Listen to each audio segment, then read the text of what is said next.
हमारे संसदीय बोर्ड के प्रदेश अध्यक्ष उल्लास पांडे जी के परिवार में एक दुखद घटना घटी।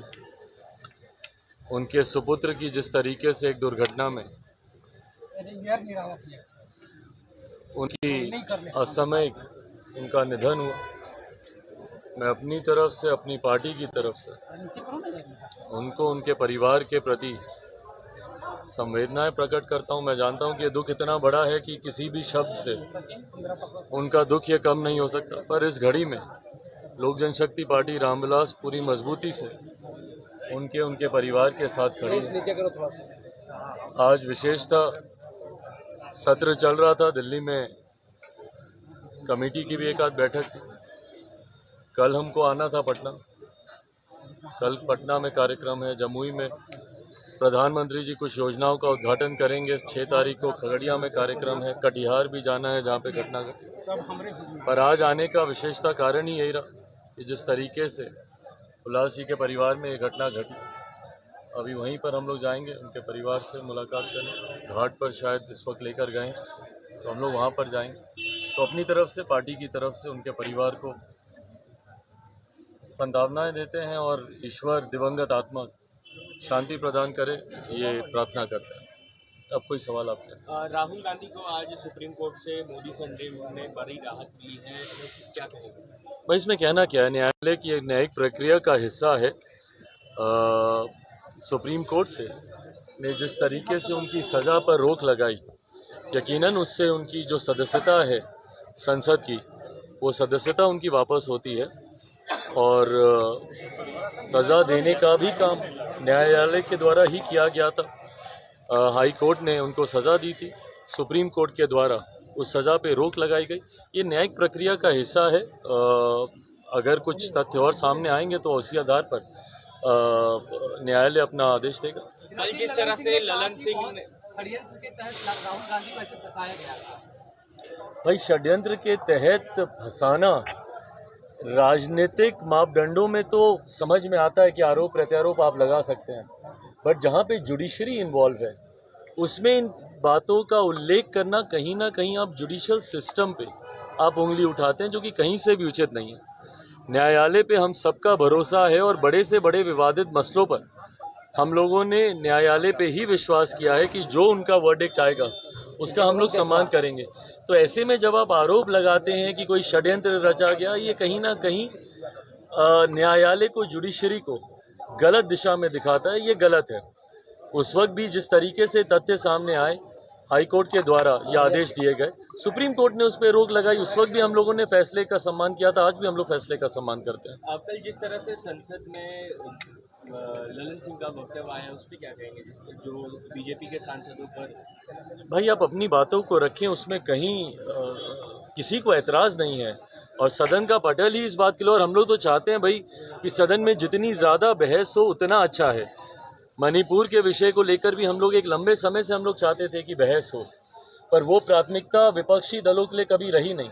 मणिपुर को लेकर नियम में आप फंसाते रहे कि प्रधानमंत्री जब तक जवाब नहीं देंगे या फलाना नियम के तहत जब तक चर्चा नहीं होगी, और अंतोगत्वा अविश्वास प्रस्ताव लेकर आया गया। और मुझे लगता है देश के इतिहास में, ये इतिहास की किताबों में दर्ज किए जाने वाला विषय कि देश के इतिहास में पहली बार एक ऐसा अविश्वास प्रस्ताव लेकर आया जो सरकार को अस्थिर करने के लिए नहीं, जो इस सोच के साथ नहीं कि सरकार के पास मैंडेट नहीं है इसलिए हम लोग अविश्वास प्रस्ताव लेकर आ रहे हैं, बल्कि सिर्फ और सिर्फ मौजूदा प्रधानमंत्री जी को बोलने के लिए बाध्य करने की सोच के साथ इस अविश्वास प्रस्ताव को लाया गया। इस अविश्वास प्रस्ताव का और कोई कारण ही नहीं है लाने का, सिर्फ आप प्रधानमंत्री को बाध्य करना चाहते थे बोलने के लिए, इसलिए आप ये अविश्वास प्रस्ताव लेकर आए। सबसे पहले तो ये नियमों का दुरुपयोग है और ये गलत है, ये अनुचित है। आप इस तरीके से नियमों का दुरुपयोग नहीं कर सकते सिर्फ और सिर्फ अपनी महत्वाकांक्षाओं को साधने के लिए, क्योंकि प्रधानमंत्री जी को बाध्य करना था आप इस नियम को लेकर आए। बट बहरहाल जब ये नियम आ गया उसके बाद सदन को नहीं चलने देना, जब इस बात को चेयर ने स्वीकार कर लिया, 8 तारीख से उस पर चर्चा होनी है, 10 तारीख को प्रधानमंत्री जी जवाब भी देंगे, उसके बाद जब आप सदन को नहीं चलने देते हैं, ये विपक्ष की मानसिकता को दर्शाता है कि सिर्फ राजनीति करने के उद्देश्य के साथ विपक्ष इन तमाम मुद्दों को उठाती तो है, पर उसमें समाधान की अपेक्षा ये लोग नहीं रखते हैं। ये सोच गलत है। कल जिस तरीके से दिल्ली में ट्रांसफ़र पोस्टिंग को लेकर जो अध्यादेश आया था, उसको लेकर कल जिस तरीके से बिल को इंट्रोड्यूस किया गया माननीय गृह मंत्री जी के द्वारा, उसमें सबकी उपस्थिति दर्शाती है कि आप लोगों की प्राथमिकताएं कहाँ हैं। पूरा विपक्ष उस वक्त मौजूद था वहाँ पर, उसके ऊपर चर्चा करने के लिए आप लोग खामोश थे। पर मणिपुर जैसे विषय, जिसमें भाई बिहार के भी विषय आते हैं, बंगाल के भी विषय आते हैं, जहाँ जहाँ पर भी ऐसी घटना घटी है, इन तमाम विषयों को लेकर आप सदन को नहीं चलने देंगे। पर सिर्फ एक राजनीतिक दल को ट्रांसफ़र पोस्टिंग का लाभ मिल जाए, और भाई किसको आप संरक्षण दे रहे हैं? ये वही केजरीवाल जी हैं जो कि जितने ये तथाकथित विपक्षी दल के गठबंधन के लोग बैठे हैं, जिनकी पर्चियां लेकर ये घूमते थे। आज कांग्रेस के लोग जो बढ़ चढ़कर इनका साथ दे रहे हैं, इन्हीं कांग्रेस के नेताओं के खिलाफ वो पर्ची लेकर घूमते थे कि ये भ्रष्टाचारी हैं। और आज उन्हीं का संरक्षण करने के लिए कांग्रेस और तमाम विपक्षी दल एक साथ हुए और उसको लेकर बहस हो रही है। और उसमें जनता दल यूनाइटेड के राष्ट्रीय अध्यक्ष, उनका जो सवाल आपने पूछा, उनका जिस तरीके से एग्रेशन देखने को मिला, भाई समझ के परे है। एक लंबा समय उन लोगों के विरोध में जिन लोगों ने राजनीति की, कल माननीय गृह मंत्री जी ने भी सदन के पटल पे यही कहा कि भाई इन्हीं लोगों का विरोध करते थे, आज लालू जी के साथ हैं। लालू जी का विरोध करने की वजह से ही इनका उदय हुआ था। विकल्प बनकर आए थे ये राष्ट्रीय जनता दल का, और उस वक्त के जंगल राज का, जिसको जंगल राज नाम देने का काम नीतीश कुमार जी ने किया। और कल उनका एग्रेशन देखिए, कितने उत्तेजित होकर, कितने गुस्से में वो बातों को रख रहे हैं। क्या एक पार्टी के राष्ट्रीय अध्यक्ष को शोभा देता है इस तरीके के शब्दों का इस्तेमाल करना? आज हम लोग की पार्टी की तरफ से भी उनका वो वीडियो ट्वीट किया गया है। जिस तरीके से मतलब जैसी भाषा का इस्तेमाल कर रहे हैं, भाई कोई सड़क पर कोई लड़ाई नहीं हो रही ना, कोई व्यक्तिगत हाथापाई नहीं हो रही है, सारे वहाँ पे सम्माननीय सदस्य वहाँ पे मौजूद हैं। और ये वही लोग हैं जिनके आशीर्वाद पर पिछले 15 सालों से आप मुख्यमंत्री बने हुए थे। अभी पिछले 2 सालों को अगर छोड़ दिया जाए तो बार बार इन्हीं के साथ पे आप मुख्यमंत्री आप बनते रहे। और 2020 में तो तीसरे नंबर की पार्टी होने के बावजूद अगर आप लोगों को, अगर इनको मुख्यमंत्री बनाया गया, तो ये भारतीय जनता पार्टी का ही आशीर्वाद था।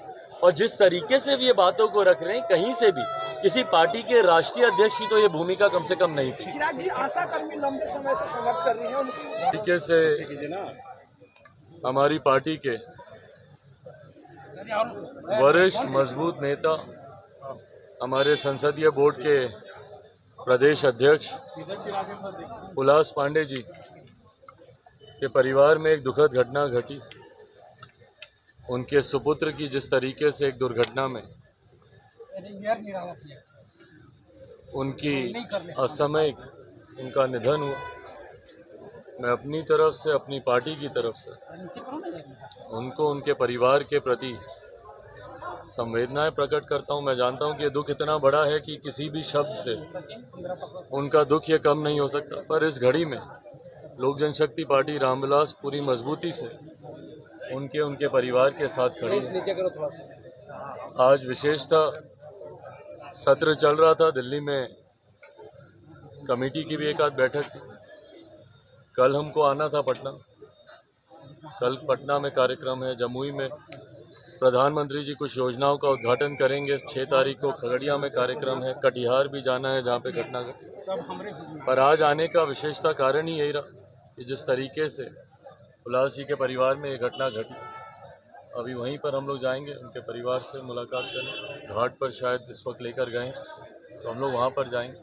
तो अपनी तरफ से, पार्टी की तरफ से उनके परिवार को संभावनाएं देते हैं और ईश्वर दिवंगत आत्मा शांति प्रदान करे, ये प्रार्थना करते हैं।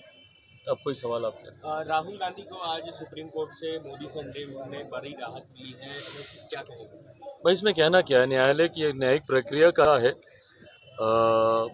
सुप्रीम कोर्ट से ने जिस तरीके से उनकी सज़ा पर रोक लगाई, यकीनन उससे उनकी जो सदस्यता है संसद की, वो सदस्यता उनकी वापस होती है। और सज़ा देने का भी काम न्यायालय के द्वारा ही किया गया था। हाई कोर्ट ने उनको सज़ा दी थी, सुप्रीम कोर्ट के द्वारा उस सज़ा पे रोक लगाई गई। ये न्यायिक प्रक्रिया का हिस्सा है।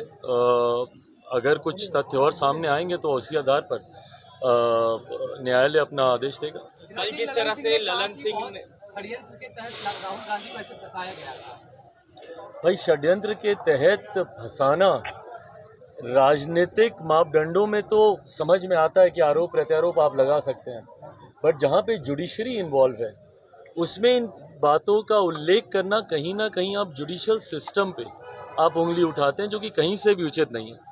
न्यायालय पे हम सबका भरोसा है और बड़े से बड़े विवादित मसलों पर हम लोगों ने न्यायालय पे ही विश्वास किया है कि जो उनका वर्डिक्ट आएगा उसका हम लोग सम्मान करेंगे। तो ऐसे में जब आप आरोप लगाते हैं कि कोई षड्यंत्र रचा गया, ये कहीं ना कहीं न्यायालय को, जुडिशरी को गलत दिशा में दिखाता है, ये गलत है। उस वक्त भी जिस तरीके से तथ्य सामने आए, हाई कोर्ट के द्वारा ये आदेश दिए गए, सुप्रीम कोर्ट ने उस पर रोक लगाई, उस वक्त भी हम लोगों ने फैसले का सम्मान किया था, आज भी हम लोग फैसले का सम्मान करते हैं। आप कल जिस तरह से संसद में ललन सिंह का वक्तव्य आया उस पर क्या कहेंगे, जो बीजेपी के सांसदों पर? भाई आप अपनी बातों को रखें, उसमें कहीं किसी को एतराज़ नहीं है और सदन का पटल ही इस बात के लिए, और हम लोग तो चाहते हैं भाई कि सदन में जितनी ज़्यादा बहस हो उतना अच्छा है। मणिपुर के विषय को लेकर भी हम लोग एक लंबे समय से हम लोग चाहते थे कि बहस हो, पर वो प्राथमिकता विपक्षी दलों के लिए कभी रही नहीं। मणिपुर को लेकर नियम में आप फंसाते रहे कि प्रधानमंत्री जब तक जवाब नहीं देंगे या फलाना नियम के तहत जब तक चर्चा नहीं होगी, और अंतोगत्वा अविश्वास प्रस्ताव लेकर आया गया। और मुझे लगता है देश के इतिहास में, ये इतिहास की किताबों में दर्ज किए जाने वाला विषय है कि देश के इतिहास में पहली बार एक ऐसा अविश्वास प्रस्ताव लेकर आया जो सरकार को अस्थिर करने के लिए नहीं, जो इस सोच के साथ नहीं कि सरकार के पास मैंडेट नहीं है इसलिए हम लोग अविश्वास प्रस्ताव लेकर आ रहे हैं, बल्कि सिर्फ और सिर्फ मौजूदा प्रधानमंत्री जी को बोलने के लिए बाध्य करने की सोच के साथ इस अविश्वास प्रस्ताव को लाया गया। इस अविश्वास प्रस्ताव का और कोई कारण ही नहीं है लाने का, सिर्फ आप प्रधानमंत्री को बाध्य करना चाहते थे बोलने के लिए, इसलिए आप ये अविश्वास प्रस्ताव लेकर आए। सबसे पहले तो ये नियमों का दुरुपयोग है और ये गलत है, ये अनुचित है।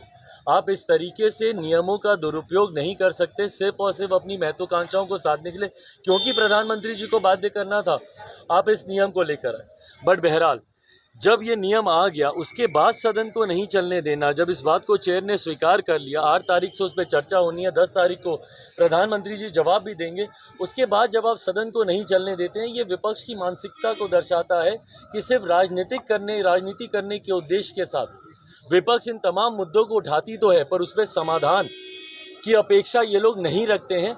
ये सोच गलत है।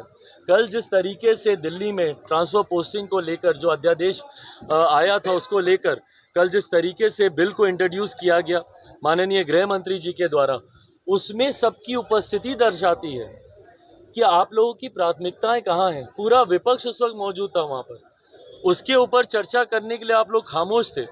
पर मणिपुर जैसे विषय, जिसमें भाई बिहार के भी विषय आते हैं, बंगाल के भी विषय आते हैं, जहाँ पर भी ऐसी घटना घटी है, इन तमाम विषयों को लेकर आप सदन को नहीं चलने देंगे, पर सिर्फ एक राजनीतिक दल को ट्रांसफ़र पोस्टिंग का लाभ मिल जाए। और भाई किसको आप संरक्षण दे रहे हैं? ये वही केजरीवाल जी हैं जो कि जितने ये तथाकथित विपक्षी दल के गठबंधन के लोग बैठे हैं, जिनकी पर्चियां लेकर ये घूमते थे।